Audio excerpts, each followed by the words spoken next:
Welcome everyone, and thank you to those joining us live and to those listening in afterwards. I'd also like to warmly welcome our panelists today, whom I'll shortly introduce.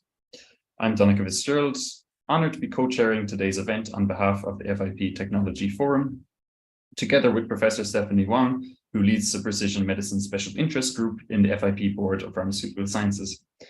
FIP's mission is to support global health by enabling the advancement of pharmaceutical practice, sciences and education. On this front, we're pleased to be delivering this event, Precision Medicine, Where is the Technology Heading? Second episode of the Precision Medicine webinar series. Stephanie and I are co-organizing in a collaboration between the FIP Technology Forum and the Board of Pharmaceutical Sciences. Just some announcements before we begin. Please note this event will be recorded and made available at www.events.fip.org. To all those listening, please feel free to send your questions through the Q&A box, and we will be picking those up towards the end of today's session. You are welcome to give us your feedback to webinars@fip.org, so we may continue to improve our digital event offerings. FIP is the official global representative body for over 4 million pharmacists and pharmaceutical scientists worldwide. You are welcome to join via the membership registration portal shown. Precision medicine is an innovative, data-driven approach to tailoring disease prevention and treatment that takes into account differences in people's genetics, environments, and lifestyles. With the era of precision medicine on the horizon, accompanied by a rapidly evolving technological landscape, it has never been more important for the pharmaceutical community, from clinical practice to research and policy, to reflect on its role and engage in its development and implementation. Our aim with this series of webinars, which we started planning at the beginning of this year, is to bring the pharmaceutical community closer to the precision medicine field and to subsequently identify gaps and opportunities for pharmacists and pharmaceutical scientists to fill through research and clinical practice development. This year we have 3 webinars. In the first webinar in April, The Current Status, we discussed the current state of precision medicine in practice, the technologies utilized in precision medicine deployment, and the remaining challenges and opportunities. The second webinar today, Where is Technology Heading, will highlight some key technological advancements likely to shape the future of precision medicine. The third webinar in November, What Will It Cost, will aim to discuss a major hurdle in the implementation of precision medicine, its cost, and what is needed to overcome this. We may also continue with further webinars in subsequent years. As a quick recap on the first webinar of the series in April, The Current Status, we introduced the needs, goals, and principles of precision medicine, along with some examples of current diseases from cancer treatment stratification to pharmacogenetic decision support systems. We also touched on the limitations and opportunities for further development. Joined by Dr. Mark Dunnenberger and Einar Moltzen of the Clinical Pharmacogenetics Implementation Consortium and the International Consortium of Personalized Medicine, respectively, we learned about international coordination efforts for advancing the implementation of precision medicine.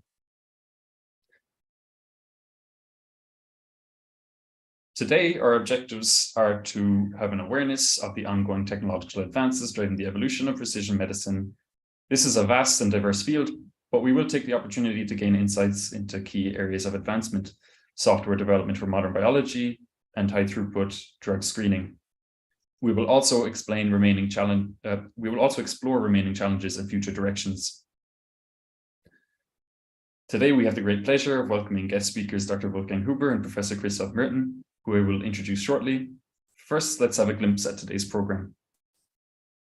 We will begin with a brief introduction on the topic, followed by a talk on open source software development for modern biology by Dr. Wolfgang Huber, and then a talk on high throughput drug screening technologies from bench to bedside by Professor Christoph Merten, followed by a panel discussion and Q&A chaired by Professor Stephanie Wang. And I'll remind everyone that you can use the Q&A box to submit questions, which will be addressed towards the end.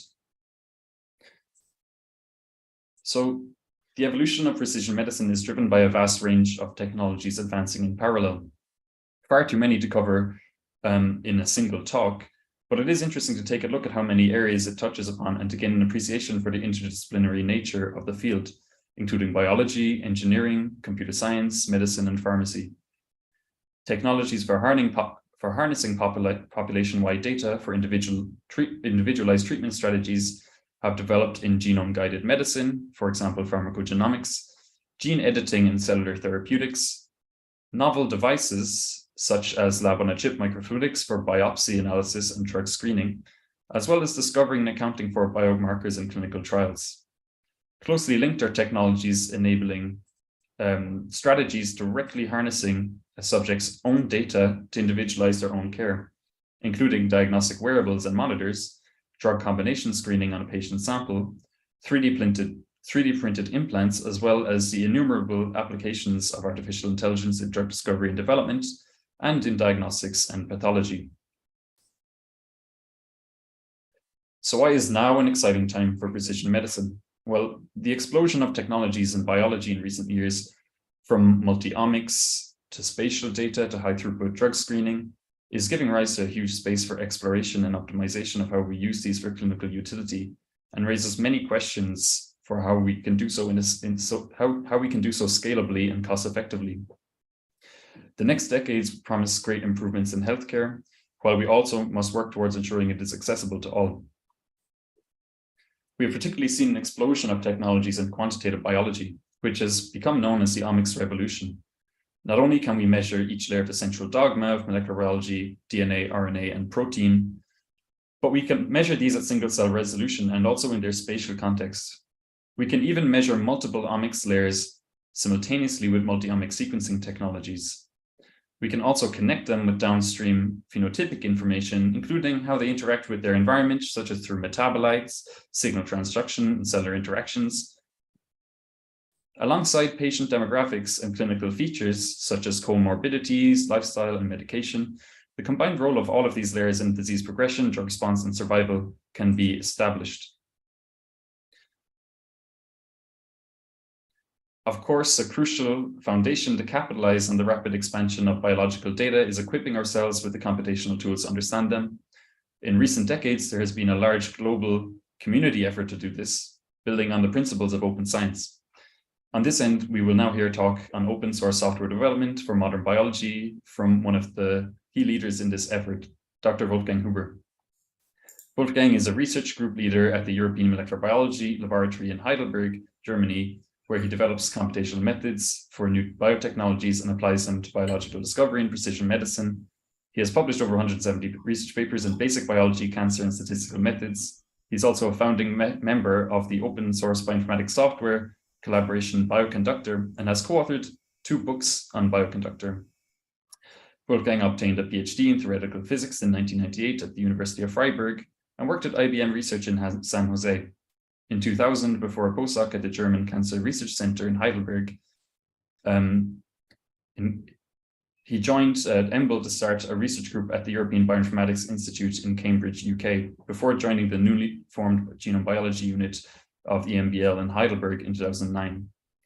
He is now co-director of the Molecular Medicine Partnership Unit between EMBL and Heidelberg University Hospital. And in 2021, he was selected as a Distinguished Fellow of the International Society for Computational Biology. He serves on several advisory boards and is heading or co-heading multiple scientific consortia. And now over to you, Wolfgang. Thank you very much, Donaka, for the kind introduction and for the invitation to join here. Does the sound work fine for you? Can you hear me? It's a little bit. Yes, we can hear you. Okay, let's get going. Open source, why do we need that? So this is a quote by John Clairvaux, from actually a scientist at Stanford. This is from the 1990s. A scientific publication is not the scholarship itself, it's merely an advertisement of the scholarship. So the actual scholarship is the complete set of reagents, data, or analysis steps, or whatever the paper is about, which generated the figures and tables.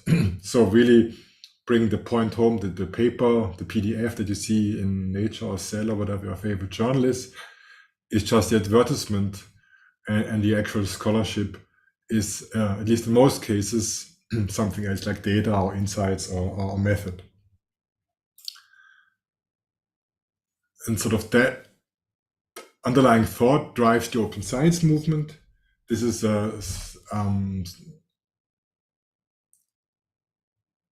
but so let's first start with the definition of what it is. sort of one current definition of this is that they're sort of making the results of scientific research, which includes publications, but also data, physical samples, reagents, software methods, all of these outputs accessible to all levels of society, both professional and amateurs, and to basically to let science create transparent and accessible knowledge that is shared and developed through collaborative networks. Why open science? Obviously, science does not have to be open. I mean, there's very good and excellent examples of closed science that's performed behind some silos.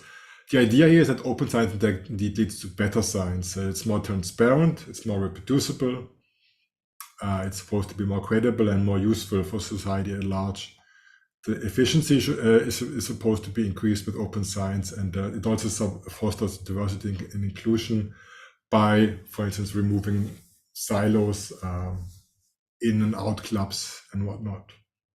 So these are all presuppositions. We could spend a long time discussing them and the pros and cons of these.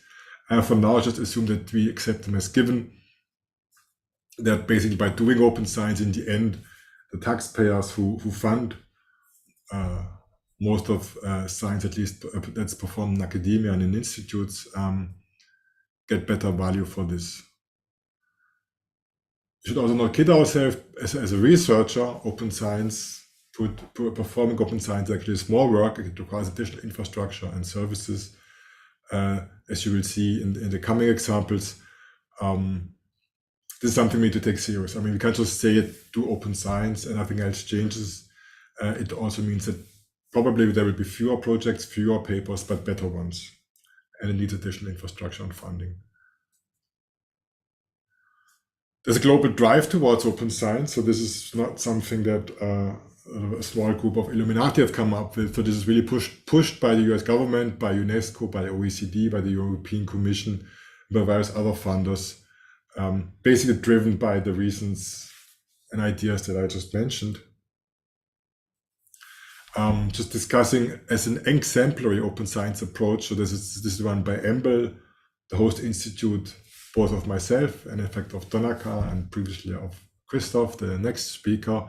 So just to walk you through an exemplary open science approach. It covers 3 types of research output. So for publications, we now expect that all our paper outputs will be in a fully open access journal, either with immediate deposit at EuroPub Central, which is a sort of centralized paper server that's run by EMBL, or upload accepted manuscript with a 6 months embargo. This is like a current solution that sort of has been a compromise with commercial publishers. It may well be that with recent movements on Plan S in Europe, and in particular from the Biden administration in the US, this 6 months embargo will go, and that we really come into a world where all research papers for major institutes become open access immediately in the soon future. EMBL also requires now that all publications are initially be made available as preprints. The second sort of big data type of research output is data, and we now expect data to become behind research publications. So not every data that's ever measured on the institute, that would be silly, but all data that's sort of behind published sort of bona fide studies require publication of the complete data set, so no cherry picking of just top hits or something, and adherence to these FAIR principles, so that data should be findable, accessible, interoperable, and reusable. Where possible, people should use structured databases and not just post it on their homepage or put it in a PDF in an attachment to the paper supplement, but use structured databases like the ones provided by EBI or NCBI for that data, and basically use community formats and resources for data distribution. Projects are now supposed to think more explicitly about the data management plan and the whole data lifecycle, from creation to curation to eventual maybe destruction or obliteration. And it applies to all data. And all of these efforts in fact mean a building of additional resources in the institute So actually support the people who do the work, who do the experiments, the PhD students and the postdocs and so on, actually follow these requirements. A third pillar of scientific outputs is now software, and this is also what this talk is mainly about. So we now require, again, not all software that's ever written in the institute. I mean, many things will be throwaway scripts, or, private scripts that nobody needs to know about, but all software that's needed to reproduce analysis that are reported in the publication falls under this requirement. Also, all software that underlies our external facing services, let's say ArrayExpress or Ensemble, and so on. All of the broad purpose tool and methods, like for instance, bioinformatics packages that we produce for differential gene expression analysis or whatnot, and also teaching material code. So these types of software are now sort of by default supposed to be open source. There's two distinct objectives behind an open source license. The first one is scientific reproducibility and transparency, and this really applies to all of these categories. And the second one is also reusability. That's a much higher requirement or bar for software to be transparent. You just basically can give people whatever it was used as is. There's no real requirement on the portability or easy installation or good documentation. Whereas if you actually want to have a reusable tool that other people use, that requires quite a bit more of engineering, and therefore we also only require that one for type 3 outputs. And again, this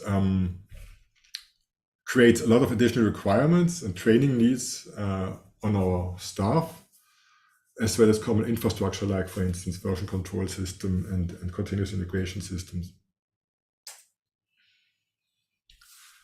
One big component also in the open science movement is the attribution of credit and in fact blame. So basically being able to link research outputs to the people who created them. As many of you may be aware, maybe especially those with non-Western names, just doing this by first name and last name is not really working very well. So we now have the ORCIDs provide a sort of practical and sort of community-owned way to link people to research outputs also throughout their career, even if you move institutes and so on, or get married or change your name or whatever. And so now we have this more formal requirement that all research outputs need to be linked to the ORCIDs of the researchers that produce them. This is an exemplary open science approach just talked about in our institute. And I want to move on to Bioconductor, which is an international open source project for the collaborative creation of scientific software in the field of genomics or molecular biology. We began 2001, initially sort of triggered by the rise of microarrays. So these are little chips, like computer chips, but with some DNA on top of on them as well, that were used to measure expression levels of all the various genes in the genome in biological samples, also tissue samples from disease. So at the time, this was a sort of a brand new technology, and it sort of immediately multiplied the data volume that was available in molecular biology by magnitudes. And as a reaction to this, many statisticians got involved in biology. And this trend has, of course, now been continuing far beyond microarray data. There has been high throughput sequencing, RNA-seq, ChIP-seq, Hi-C, and whatnot, all of the various high throughput screening efforts, microscopy, proteomics. The data types are, of course, now multiplying and diversifying, and we are basically all of these are in scope for Bioconductor, and we have tools for all of them as well. So the platform really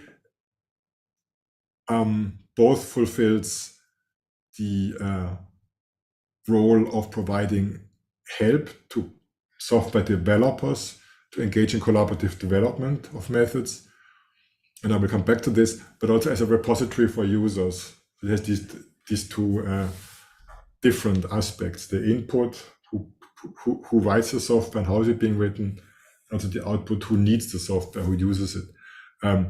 So the support side, basically the two sides meet each other, and the users can ask questions that are either answered by other users or by the developers themselves. We also have a data repository part, because data is at least a strong part of method development, method benchmarking. So without good data sets to try your methods on, you can't really develop good methods, and therefore data repository is a big component of our project. You can use it to publish supplementary materials with your papers. For instance, e.g., put them into a bioconductor pack or into an R package, so that people can really rerun your analysis. I will come back to this. It's also a source for tutorials and instructional documentation. But last but not least, this project is actually a fantastic community of people at various career stages, from very early career to senior researchers, and it provides a network of people interested maybe in similar things, that sort of transcends and pervades institutional and regional boundaries. So in the meanwhile, we have more than 2,000 packages, and as I already mentioned, it covers all of the different sequencing-based data types, as well as flow cytometry, proteomics, and there's also a lot of infrastructure for integrating, analyzing jointly different different data layers. Of course, lots of work on sophisticated statistical models. Sorry, I've gone so fast here. And then, as I began, an important theme here is, of course, the idea of reproducible research and open science. Another important theme is interoperability. So since we want to have packages from multiple authors that may not be related to each other and work at different continents and so on, and we want them to work together, so that users can create the optimal workflows from these. Interoperability with common data formats and the agreement of what should be in the data structure is important. And of course, usability, so making it easy to install things and making it easy to find information. So as you can see in the bottom left, the project sort of is very vibrant. It started with, I think, 21 packages in 2001. And now we're at quite over 2,100 packages, so really an explosive growth with lots of implications. A user and developer community that really spans the whole world and sort of all places where biology is being performed. And I mentioned we have these two sort of aspects: user experience and developer platform. Just some recent activities. We have an annual course, an annual summer school on methods for genome-scale biology. So this will happen again in June 2023. It is maybe of interest to some who are able to travel to this place. I think it's a very worthwhile summer school. And also an annual conference. We have both an annual conference in the summer in places like Boston, Toronto, or Seattle, North America. And then we have sort of a complementary regional conferences in Europe and Asia. This year's was in September in Heidelberg. Next year's will probably again be somewhere in Europe at around the same time of year.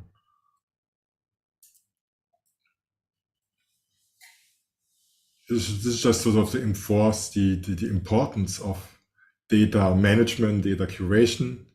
This is a lot what our software is about. So at that point, data and software really come together.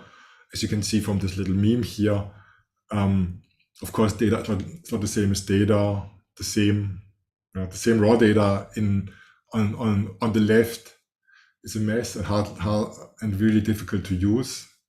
At the right-hand side, it's well organized, and you can probably find what you need very quickly. And that sort of shows you the importance of data cleaning, data pre-processing, and sort of up-to-date metadata. Bioconductor was sort of built around these needs.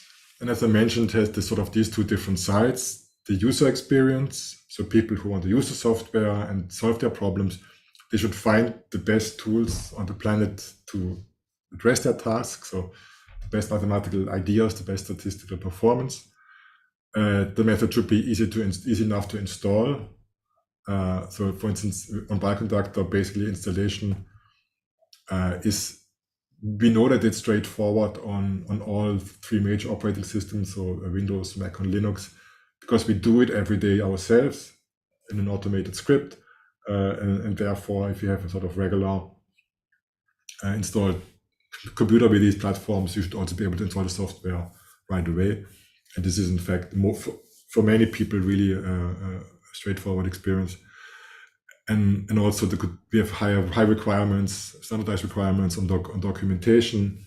So both at all levels of granularity, so from function manual pages, so that's the lowest level, right? So what each little R function is doing, to package vignettes that sort of gives you a little bit of a higher level overview of what the whole package is about and what you can do, to workflows that sort of start from a scientific question and tell you from beginning to end, from raw data to sort of results tables and figures, how to analyze a certain scientific domain or how to work in a scientific domain. These are really important parts of the project, and we also try to make sure that those different documentation levels are reasonably standardized, so that when you, for instance, move to a package from a different author, you find the documentation still similarly structured, and so that learning, if you learn how to navigate the documentation for one package, that the navigation of the documentation for different packages is similar. And again, this can of course be a lot more chaotic in other types of open source software.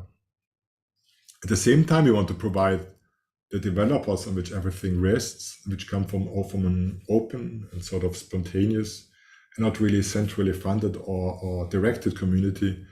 So we want to support them to create the best software possible. In most cases, these people are scientists. They come with good knowledge of whatever their domain is, pharmacy or biology or statistics. They often haven't really been formally trained in computer science or software engineering. And so we provide at least on need-to-know basis as much as they need to produce durable and somewhat resilient scientific software. The development, as I mentioned, is distributed by the domain experts. So you may very well want to use the best visualization tool from somebody in Texas and the best differential expression tool from somebody in Sydney, the best way to make heat maps from somebody in Heidelberg, all of this together in a single workflow. And this is possible because we use interoperable data structures.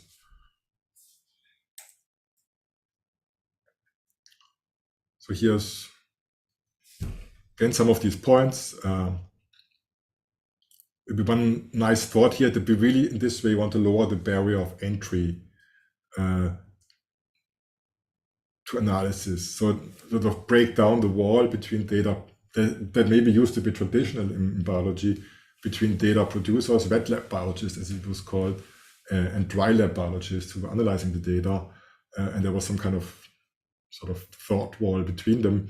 Ideally, this is broken down and people move seamlessly back and forth between this. So we want to really make it easy for people to move into analysis and start to get going. And eventually even turn users, as they get more experience and if they realize maybe the shortcomings of existing methods, into developers, where they can then amend the methods and improve them.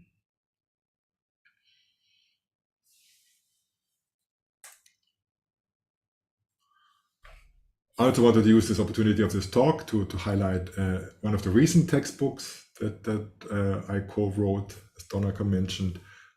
This is a textbook on modern statistics for modern biology. This is based on the course that we've been teaching now several times already in Stanford. The book is available in print from Cambridge University Press. It's also available in an online form. For instance, at this web address that's stated here, I think also if you just Google MSMB in my name, you should find it. The nice thing about the online version, it's in HTML and it's being updated continually. So as R evolves and the packages change, or as we find bugs and unclear wordings, for instance, we keep fixing these things, and the book is always sort of we try to keep it up to date and amended, even add new content from time to time. Don, can you tell me how much time do I have left? Yeah, maybe another 5 minutes or something like that. Okay, very good. So then I would just want to sort of highlight some of the things that so go into the detail of some of the aspects. So interoperability of data structures. So if you want to really work on complex data sets with tools from different authors, you need to have common data containers. These data containers need to then link all the data that belongs together in a simple, facile way. It turns out that in biology, a lot of times the data can actually be meaningfully transported in matrices or rectangular tables, so that's nice. So for instance, if you have a gene expression experiment, the rows will be the different genes and the columns will be different patient samples, or maybe different individual cells if you do single cell sequences. But at some level, you can really almost always think of the data as a matrix of features times objects. And that's sort of the basic data structure on which many methods works. And that's nice.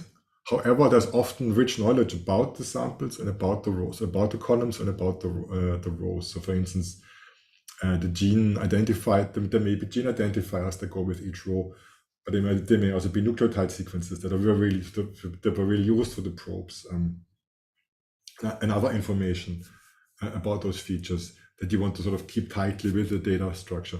And even more importantly, for the columns, the different samples, for instance, different patient samples, you may actually want to store the exactly which aliquot was taken and from which free site was taken, and maybe some data about the patient and the protocol that was used. So quite a few additional information about the samples that you don't just want to keep in column names, some cryptic form, or in some separate tables that are maybe then get lost and dissociated. So keeping this all tightly together is a major sort of design principle of Bioconstructor. And for instance, the summarized experiments class is one of these, and it serves both as a tidy, as a clean, well-organized data structure, but also as an interoperable platform between on which different tools can exchange methods. So I said that.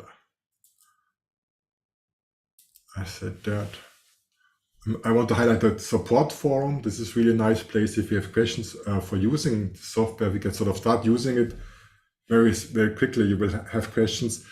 The first thing probably will be to search the forum, either using the built-in search tool, or maybe also Google using their syntax for searching certain websites. And then if you don't find an answer to your question, you can post it yourself. And that can be a really good way to get involved with other users that are using the tool, and also eventually with the developers. Also, there's an etiquette or posting guide, which actually also makes sure and helps you to sort of maintain basic discipline. So of course, you're supposed to read the documentation first. And if there's problems with the documentation, it's of course also something worth to report. It forces you to use this, or ask you to ask the most recent versions, and produce a minimal workable example. Even following these sort of steps beforehand, before you even post a question, in many instances of my own experiences, already sometimes solves your own question. Because once you have sort of done these basic things, maybe you even realize already what's wrong. And maybe it's a sort of coming to an end, a final thought. So scientific software should really be assessed by similar criteria as a scientific publication. So it should be, again, reproducible, peer-reviewed. This is, again, these open science thoughts that really we want that software as a first-class citizen and research outputs together with data and publications or papers, and the same kinds of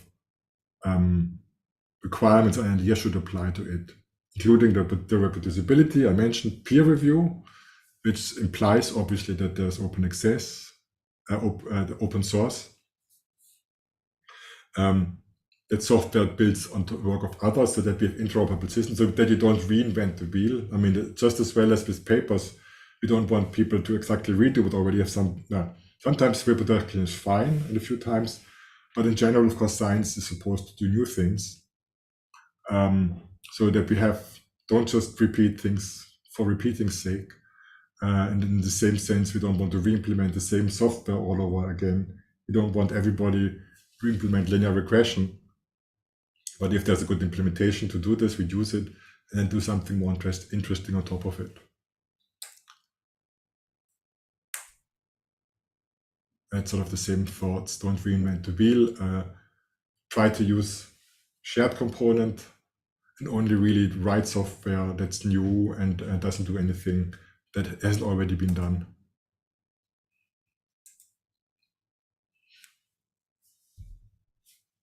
And with these thoughts, so what are the benefits from using, if you're thinking of becoming a developer, why use Bioconductor? Why not just stick your stuff on your GitHub page and be done with it?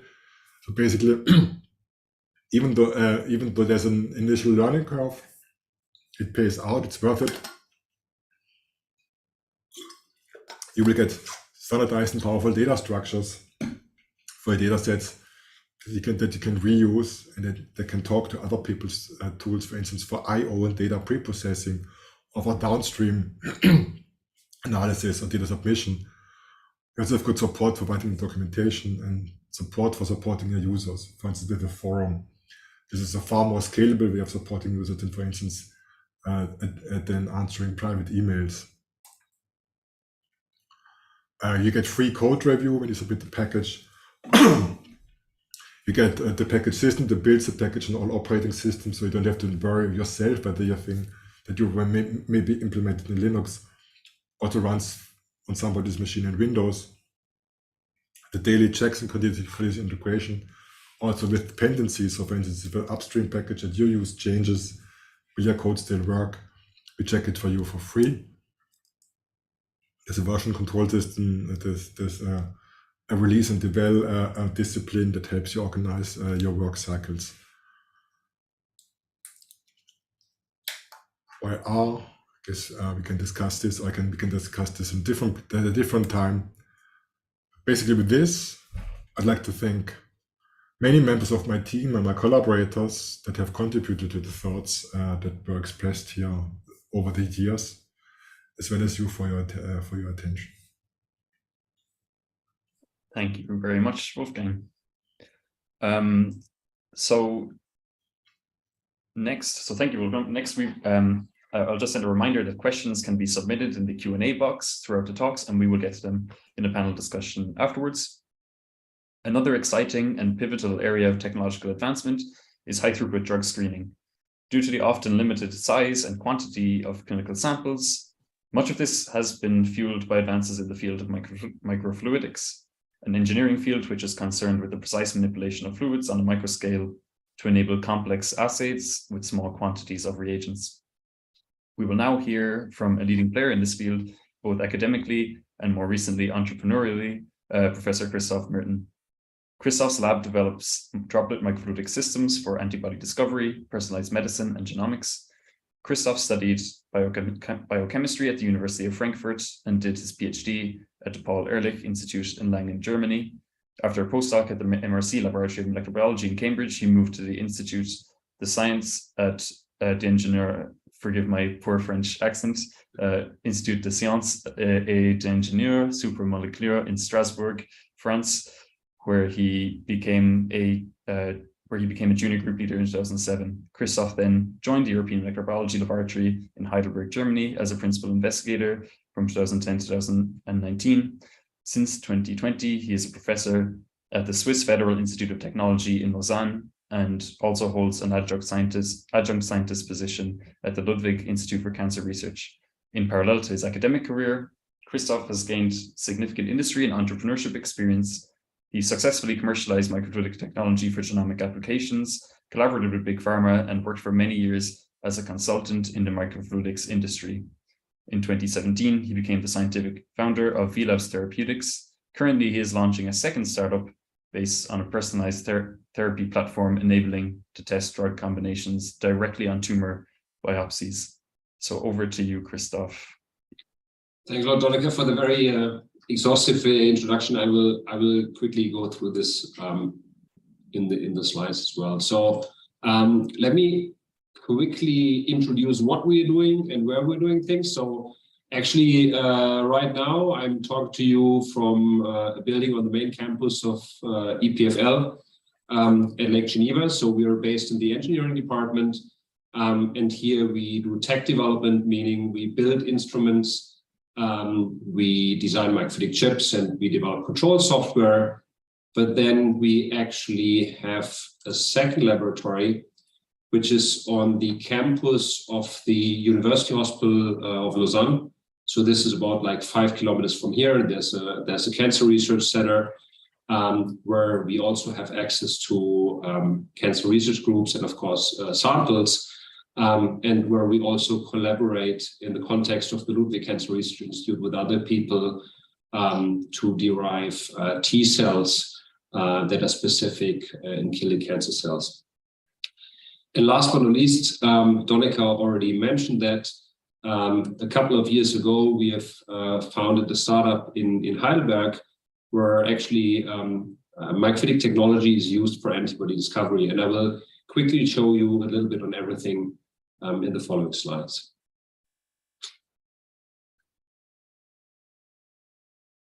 So first of all, what we're doing is always focusing on the use of droplet microfluidics. What exactly is droplet microfluidics? So basically just think of it as a miniaturized assay format. So instead of taking 96 well plates or maybe 384 well plates, you take tiny little droplets with a diameter ranging from maybe 10 micrometer to a few hundred micrometers, and they are separated by oil, but they are stabilized with surfactants. So even upon contact, they normally should not merge, and you can easily generate hundreds, thousands, or millions of these droplets. So you have very, very small assay volumes, but you also have high throughput. The other question then, of course, is why doing all this? I already mentioned you have high throughput and you have small assay volumes. And small assay volumes, of course, can be used, for example, for single cell analysis because you get detectable concentrations of DNA or proteins from single cells. And I think over the last decade, we've seen impressive breakthroughs based on, for example, 10x genomics technology, DropSeq, which is all based on droplet technology and on single cell microfluidic technology. I think we can probably take this a step further because droplets can also be used to probe cell interactions. So think of cells interacting with other cells, cells interacting with drugs, or cells interacting, for example, even with viruses. What you see on the picture here are droplets where we have two different cell types, and because of the spheric shape of the droplets, both cells sediment to the bottom of the droplet where they get in direct contact. So it's very easy to bring cells into contact, and I think it's a powerful, high throughput approach to probe cell-cell interactions. And another aspect that is very important for the second part of my talk is due to the small assay volumes, you can use material that is not available in large quantities. So think of a patient biopsy, you might get 500,000 to 1 million cells out of it. That's not sufficient to do large-scale screens in conventional assay formats such as microtiter plates. But when miniaturizing it down to droplets with single cells or with maybe just 100 cells per droplet, you can do many more tests and get the assay results on primary material. Okay, so first I quickly want to give you an idea of how this is used for antibody discovery. So what we typically do there is we start off with plasma cells. So those are the cells in your body that produce antibodies. In theory, every different plasma cell before clonal expansion secretes a different antibody.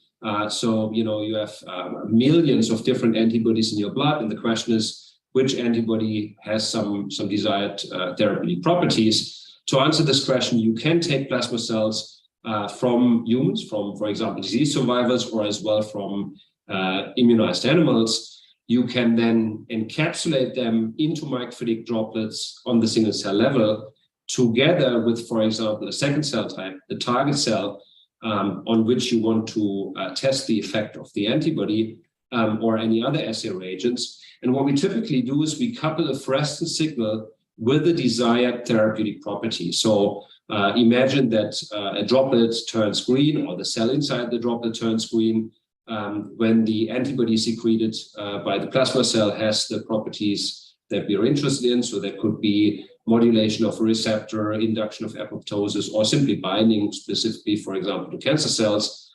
And if the antibody doesn't have this property, then the droplet doesn't show fluorescence. And what we then do is typically we sort the droplets based on the fluorescent signal. We recover the encapsulated cells in the sorted droplets, sequence the antibody encoding genes. And this tells us which of the 100,000 of different antibodies that are there at the beginning of the experiments have the properties that we are interested in. Let me show you this in a bit more technical detail. All the videos that you will see are played in slow motion. So in reality, we generate something like 800 droplets per second here. What you see in this movie is that you have individual antibody secreting cells that are encapsulated into droplets together with all assay reagents.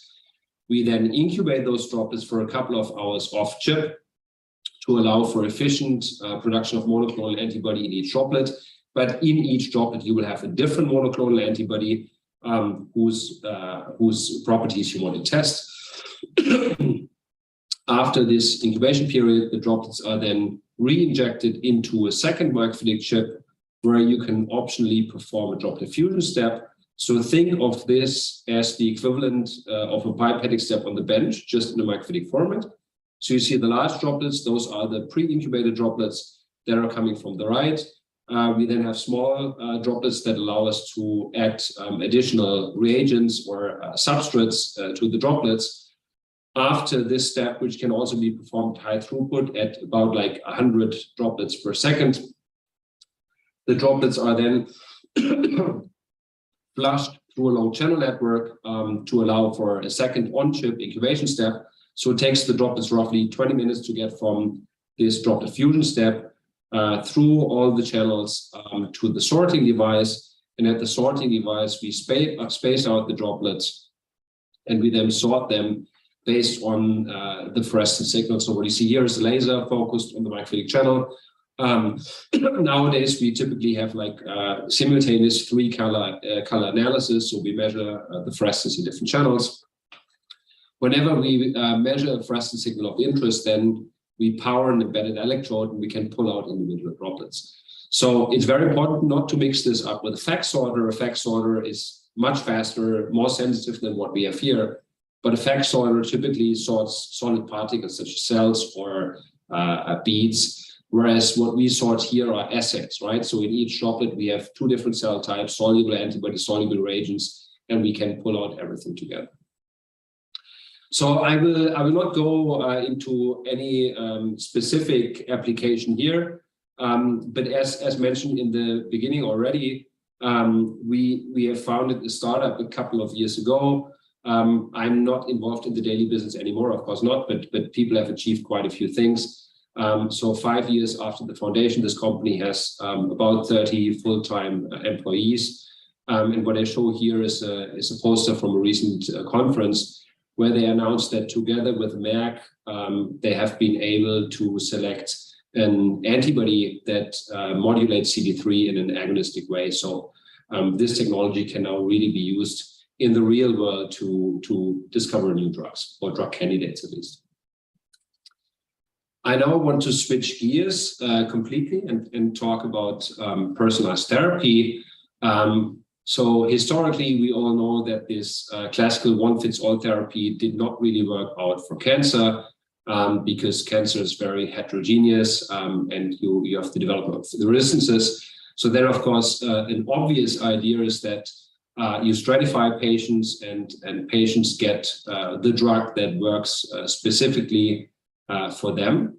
So I think in general, the concept is very promising, especially when there are lots of different drug treatment options. So think of combination therapies.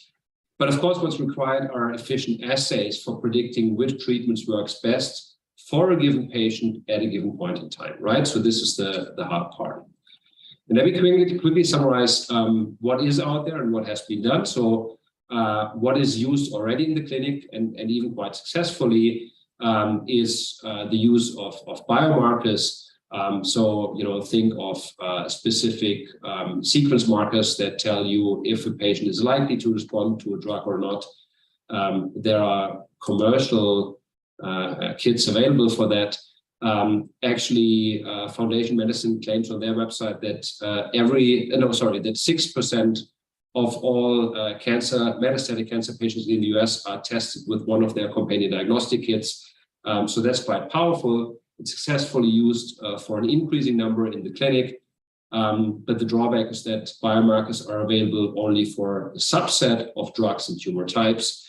And many drug sensitivities are very complex and they cannot be easily predicted with just a few markers. So another old concept that did not make it to the clinic, but I think an intellectually very interesting concept is the use of mouse avatars, right? So the idea here is you take human tumor material, you transplant it into mice. You can then treat the mice with different drugs and see which one works best in your in vivo model. And then you might be able to conclude that this drug should also work for the patient. So again, it's conceptually very interesting because it's a real in vivo assay. But the bad part of it is that it takes a month. So at the time of the result, the patient's tumor has further evolved. It's very labor and cost intense.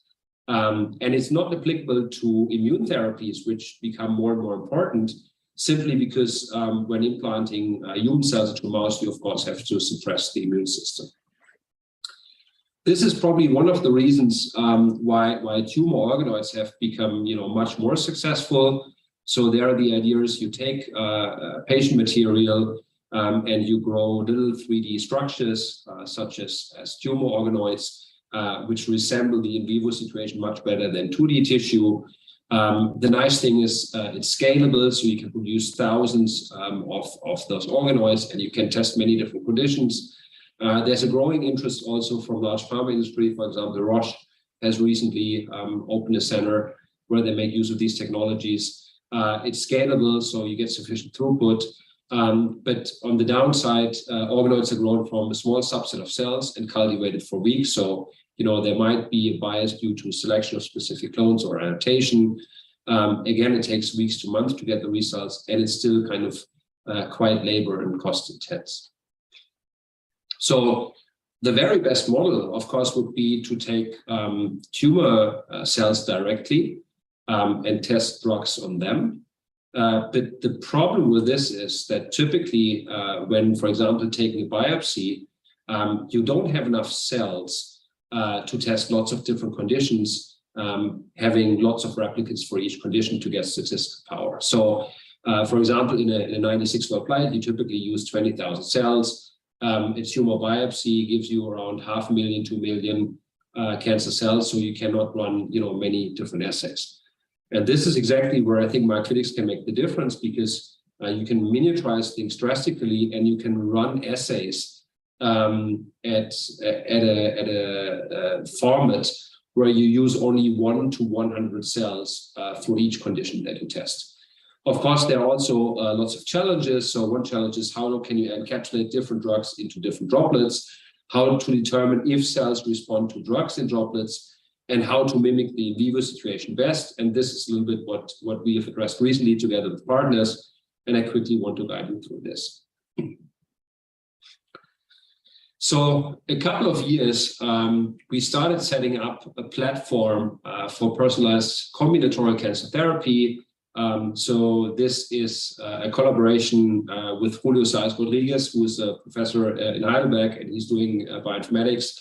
And Thorsten Kamm and Ulf Neumann from the University Hospital of Aachen in Germany, and now Maastricht in the Netherlands is also joining. And they provide us with fresh live tumor material. So this is neither frozen nor fixed. It's really, what you see here is actually a resection of a pancreatic tumor from a patient. And we typically get this 24 hours after the patient has undergone surgery. We then take those tumor samples, we mechanically and with a mild enzyme mix homogenize and then digest the tumor so that we end up with the tumor cell suspension. which we can then use in our microfluidic setup.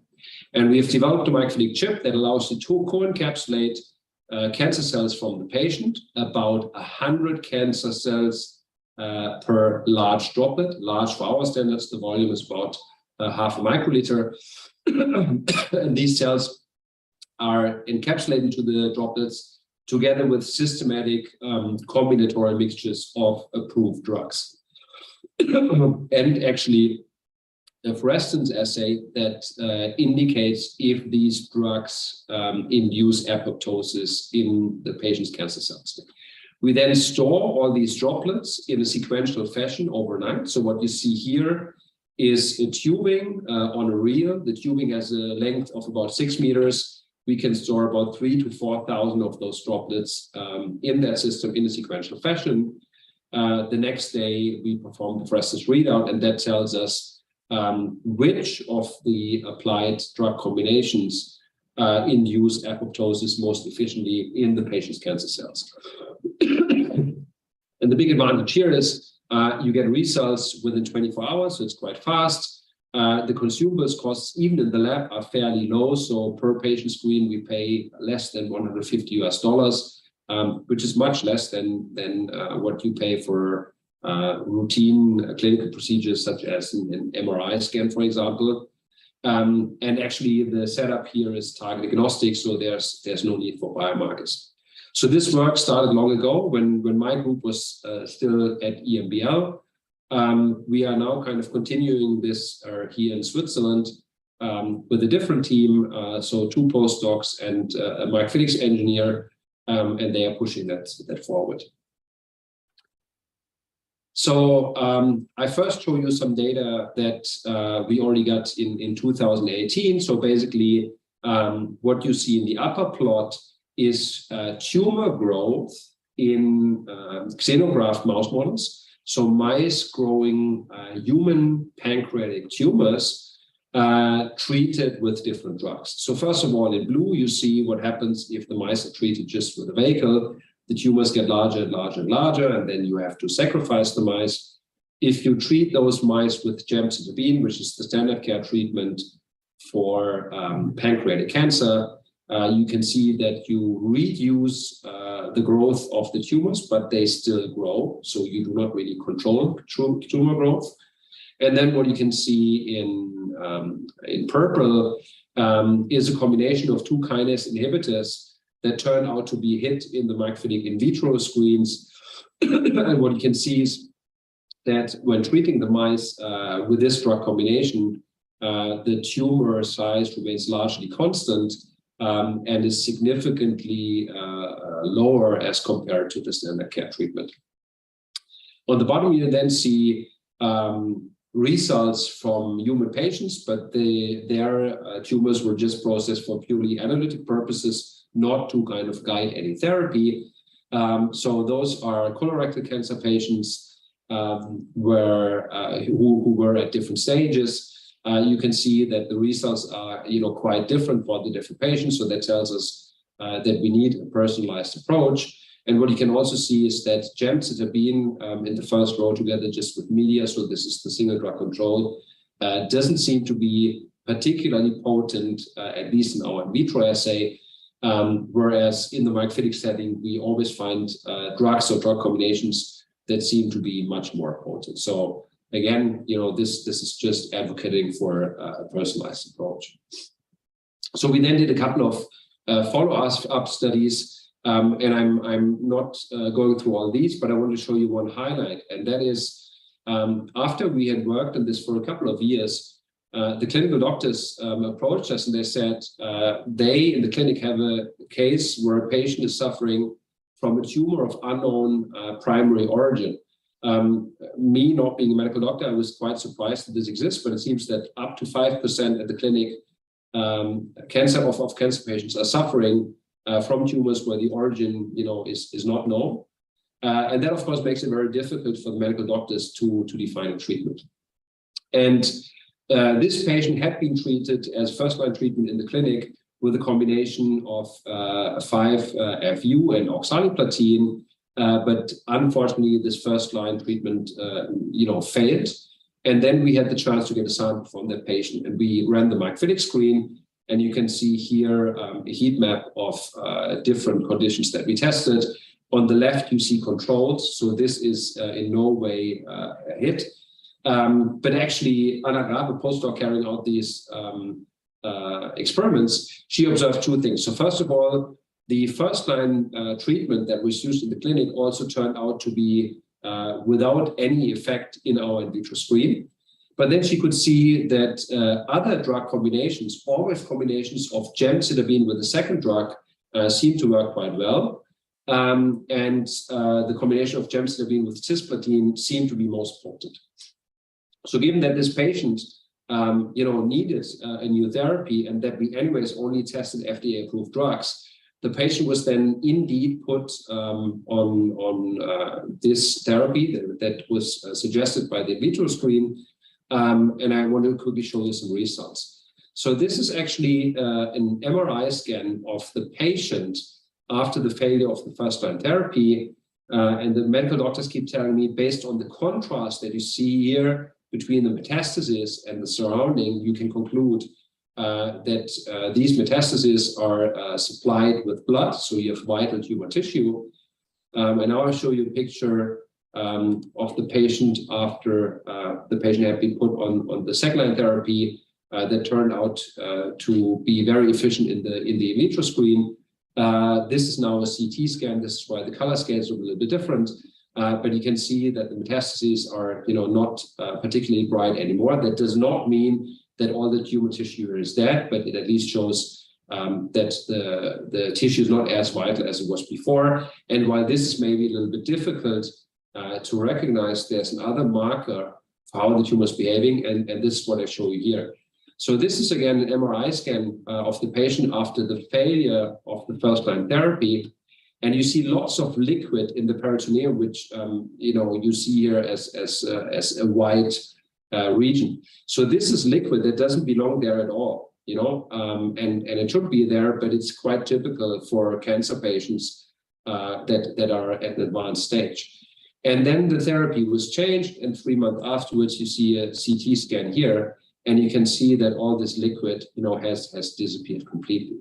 So first of all, n equals 1. I mean, this can just be a lucky punch. I don't want to sell this as the proof that our approach is always successful. So of course we need many more tests. And the other part of the story is that ultimately the patient after 4 months also developed resistances against this new therapy. So of course we could not cure the patient, but we could of course delay the disease and maybe control it for a short time. But we are aware that we need a more comprehensive study.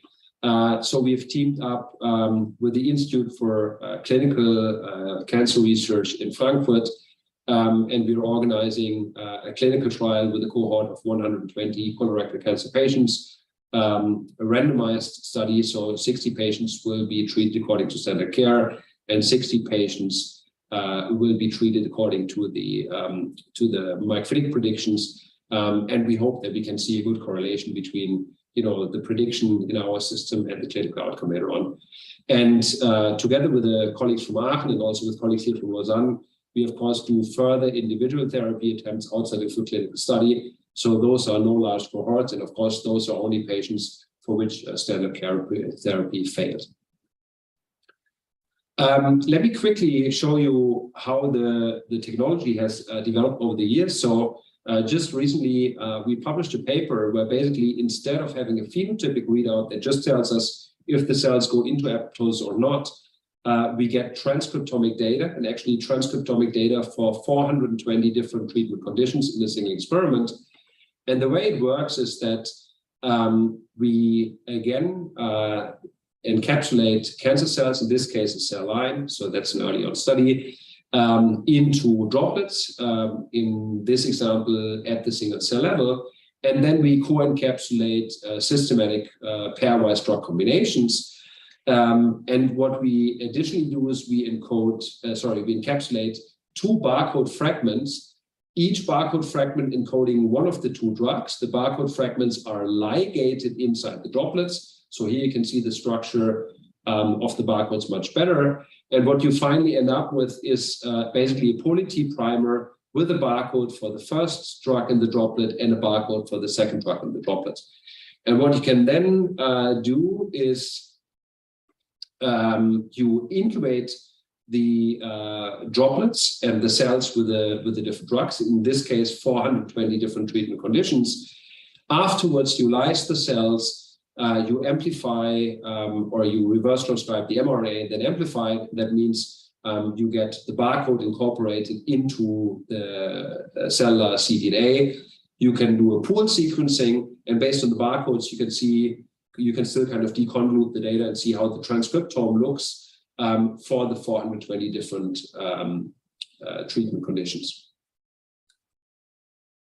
So to basically compare that with what we have had previously, first of all, of course, the number of treatments that is tested has been scaled up quite significantly, but instead of just getting a phenotypic readout that tells us about the viability of the cells, we can now perform pathway analysis and learn much more about what is going on in those cells upon treatment with specific drugs or drug combinations. And just to give you an outlook, our current effort is to launch a second generation platform where, of course, we make use of these transcriptomic readouts, but in the best case, in a combined fashion with phenotypic readouts so that we get both types of data. We are trying to get away from tumor cell suspensions and rather use microscopic tissue slices, so you even maintain the architecture, the original architecture of the tumor tissue. And we are actually putting large efforts into simplifying the technology, making it more user-friendly, so that ultimately it can be used in diagnostic labs and not just in specialized academic labs.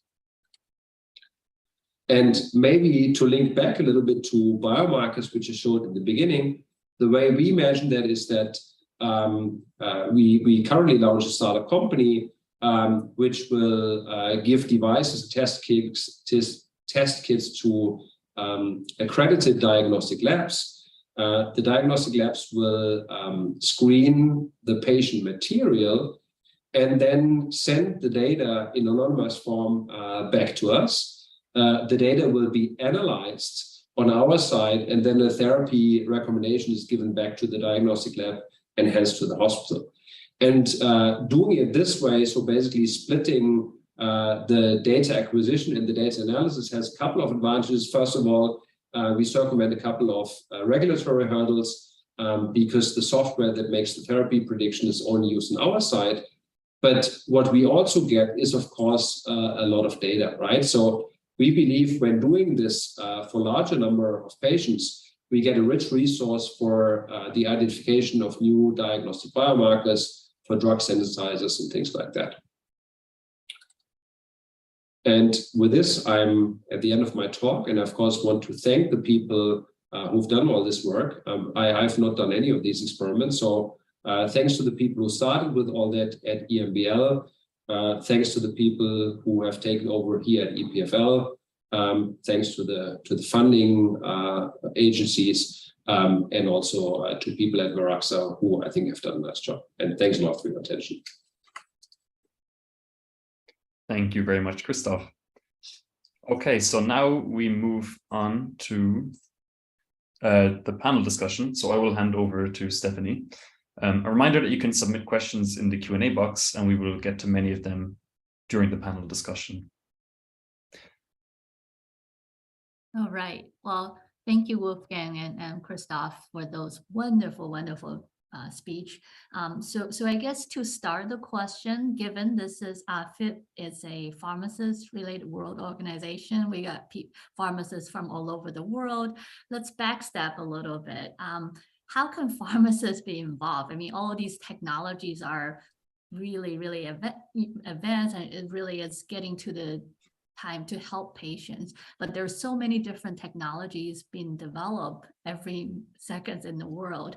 How do pharmacists keep track of these new development, or learn about them, or incorporate them into sort of our daily practice?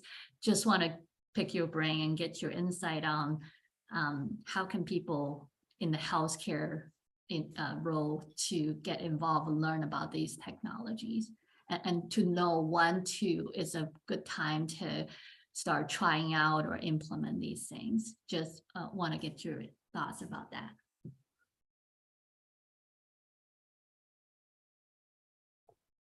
I don't know, should I start? So actually, I think my take on that is that I believe it requires effort from both sides. Of course, efforts from tech developers to simplify technology, but first of all, maybe start speaking the same language, right? So I think this is maybe what very often prevents things from being picked up elsewhere. So I can just give you like a very stupid example. When we were sending back data from our side in the form of heat maps, we got the feedback from the medical doctors that they prefer to have this in form of a table with like simple numbers. And I'm not going into the discussion what is better, but I think that's just an example where we learned that what we use internally and what's used a lot in academia is maybe not the exact same format as what is required for everyday clinical care. And there are lots of other things. I mean, also. For example, medical doctors directly ask, like, how do results of ours compare to standard clinical assays, which is a totally fair question that we had not addressed. So I think, there we have to deliver, and we have to benchmark everything against what exactly they are using in the clinic, and not benchmark it to any, research essays or whatsoever. So I think, efforts from both sides are required. But I mean, my experience is that typically, the clinicians are very open to new technology, and I think we just have to find ways how we kind of get everybody involved, speaking the same language, using the same benchmarks, so on and so forth. Excellent point.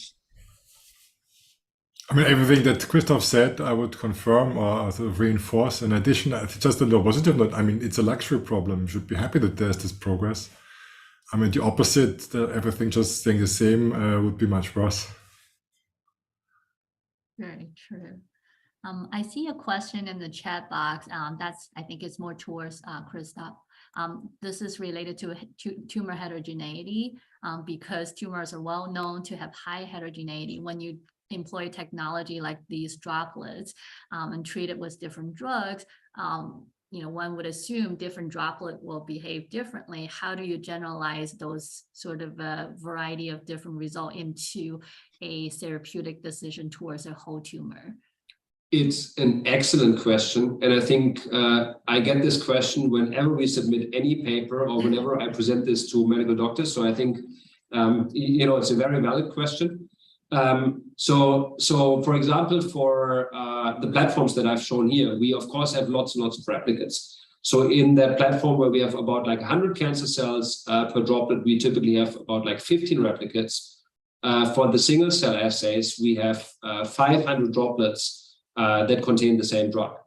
So we have a lot of replicates, and based on the variation in the signal, we of course get an idea of the heterogeneity of the tumor, right? So if we see that, whenever we have 100 cells, it looks different as compared to the next droplet, then of course we know that we have to handle the data that we get with care, and that is probably not applicable to the tumor as a whole. But very often we see that the deviation is reasonably small, and then we believe that we can make use of the data. Well, thank you. I guess do have a question for Wolfgang. The open science, I applaud you for building these bioconductors and all these sharing. It really make a difference in the world. But how do you balance sort of intellectual property with the open science principle? Because I think a lot of us are not people in practice the traditional way. If you have a new technology, you want to protect it, versus the concept of open science with all the benefit you stated. How do you balance the two and convince people to go after, at least consider the open science framework? It's a good question. I mean, there's two main ways of having intellectual property. The first one is by patents. The second one is basically by trade secrets. or exclusive licenses.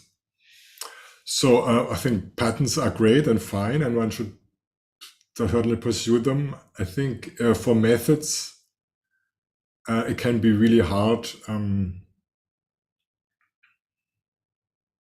to patent them, and even if you do patent, let's say, a method that's implemented in the software, it may be very hard to make money out of the patent, because I mean the patent basically doesn't give you money by itself. It just allows you to prohibit other people from doing something. So the other thing is, it has been very hard to make money using bioinformatics software. I think there's a lot more. I mean, so if you think about the aspect of commercialization, there's a lot more money in services related to software and methods, or maybe to add on services on top of a core product that is by itself open source. So I'm not at all opposed to trying to commercialize and sort of add value to research outputs. But I think one has to also sort of be reasonable about it. And if, for instance, your choice is between keeping your own method private and selling it via license for a few €1,000 to somebody, versus making a big impact and then maybe having hundreds and thousands of users around the world that use it, and in this way maybe get invitations to conferences and I guess be able to submit grants. I think for most people the second way is a much more useful exploitation of the result. Does that make sense? I would quickly like to jump in there, because I think maybe we're even discussing this in the wrong way. I think it's not either or. So I don't think that, it's two different religions, and if you believe one, you can't believe the other. So I think you need patents, for example, to found startups that translate technology and bring it to the clinic. I believe this is really not possible in an academic environment, also because you have to take care of things that you cannot publish and that require very different skills.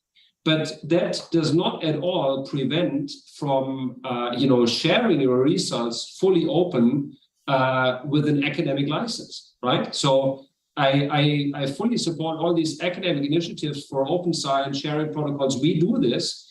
We give away only like an academic academic license, right? That kind of does not do any harm to, in parallel, have a patent for commercial use. And of course, a patent is required to get investments for a startup. Otherwise, this will not happen. So I think like the patent is also necessary to translate into the clinic. But at the academic level, of course, that should be shared. And I think it's also probably two different final goals, right? So academia typically does something for the very first time, so does something revolutionary new. And there, of course, makes sense that you share like the latest research, the latest methods, and others can use and develop it further. But then for the commercialization, it's not doing something the first time, but it's probably doing something in a very robust way. You do it like 100 times, and 100 times it works. Whereas like, for the postdoc paper, you have to repeat this over and over again until you have the data set that you need. But I mean, my main point is really, I don't think it's either or. I think there can be like complete, peaceful coexistence of both, and one doesn't inhibit the other. I mean, it's a bit like with public infrastructure, where for instance, depending on where you live, I guess the roads in most countries are paid by taxpayers, and everybody can just use them. And in some cases, you also have to pay to use a road, or another public parks. Most public parks will be free, and in some specific parks, maybe a zoo, you pay an entrance fee. So it's a decision that what's the best economic model, and has to be made based on such trade-offs. I think it's the same with research. I mean, in at least academic researchers are in general, the salary is paid by the public, by a foundation. So by default, the value should go back to the public directly, except in cases where, as Christoph says, you want to turn something into an actual product, where you need this additional work to turn something into an actual product that can be sold on the market, and which then is beyond the skills and scope of academia. but even then you can still have like an open license for academic use, right? And the other thing where I strongly support all what Wolfgang says, I think like open science, of course, increased reproducibility, right? Because everybody has access to the whole data set and can see, you know, what you get out of it. So of course, that's something really important. And of course, it's a very topic that really moves everybody, but we did try less open science in the past. So it's not that it hasn't been tried. I mean, this idea that every scientist should have their startup and that every little research output should be somehow commercialized has been very much pushed in various countries at various times. I think the experience has been that very often it's not economic to do that, and that doing most things by default open, and then only be very conscious about what you try to do not open and commercialize otherwise, I think is a more promising approach. Yeah, I'm so glad the two experts really make this clear, because I think it's a miss. Oftentimes people think it's either or one or the other, but it absolutely isn't. So you can take advantage of these open science frame and build upon existing work, but at the same time be generous and share with others without preventing your own research being. I mean, I think it's really like roads. Nobody expects people to build roads for free. I mean, in the end, they're paid by the taxpayer. That's right. Yeah. And the community has just the society has to agree that it wants to have this. Right. I see in the question and answer box, there's a question, I think also towards Christoph. This is about the phenotype you choose. You mentioned in the droplet experiment, you choose the apoptosis for cancer cell as a phenotype to measure basically the effect of the drug. What about other types of cell deaths? Have you tried other phenotype in that case? So I agree that probably only looking into apoptosis is a bit too kind of restrictive, and you might, you know, lose a lot of things that are there as well. I should say nonetheless that, for example, if we treat cells only with cytostatic drugs, so drugs that don't even kill the cells, we still see a certain level of apoptosis that is above background. Nonetheless, of course, it might mean that if you only look at apoptosis and you prioritize drugs just based on induction of apoptosis, that the prioritization is wrong. And this is exactly why we go into transcriptomic readouts and maybe also a bit more imaging, where we can carry out other assays and then get, like, you know, more kind of multimodal, multi-assay measurement to ultimately derive a prediction which drug works best. So yes, it's true. Only looking at apoptosis is probably not sufficient. I guess, Wolfgang, there's a question about sort of how do you help? Because I mean, Bioconductor is an open frame. Everybody can deposit their tools and software. How do you sort of QC or make the depositor be responsible? Let's say there's a product that was deposited 5 years ago, and now there's some people utilizing that tools and having questions and issues. As a sort of one of the organizer of these platforms, how do you hold people responsible for contribute to basically their tool need to be viable and usable? Is there a way to enforce that rules to make sure all products on the platform are usable today? This is a very good question. It has many trade-offs, and of course it's a complex question. So we do have this upfront reviewing that is in a way very similar to the reviewing of a paper when it's published.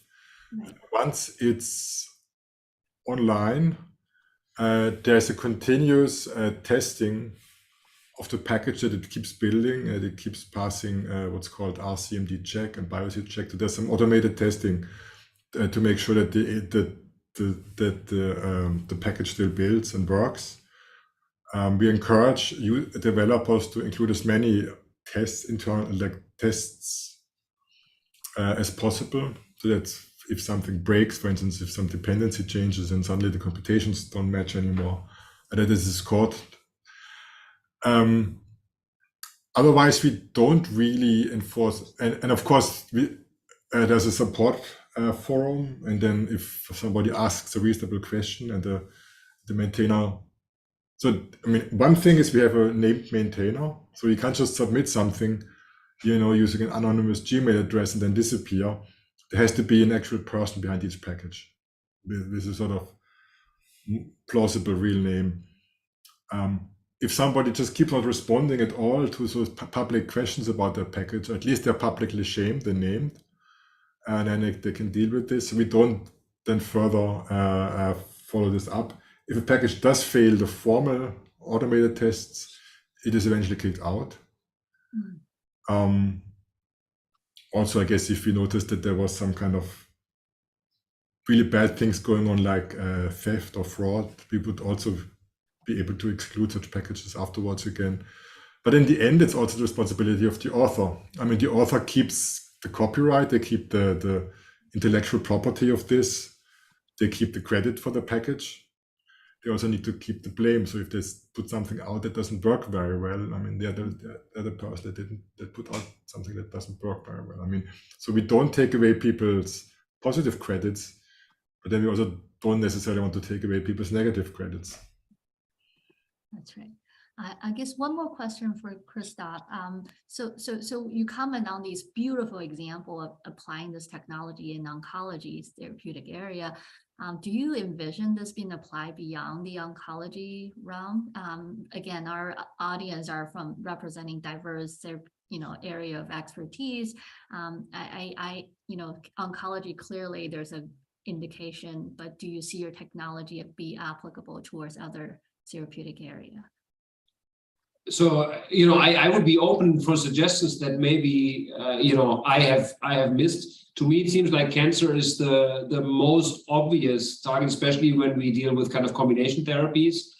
I think like whenever you have diseases where the outcome is very different for different people and where you have lots of different treatment options, of course, the technology might be useful.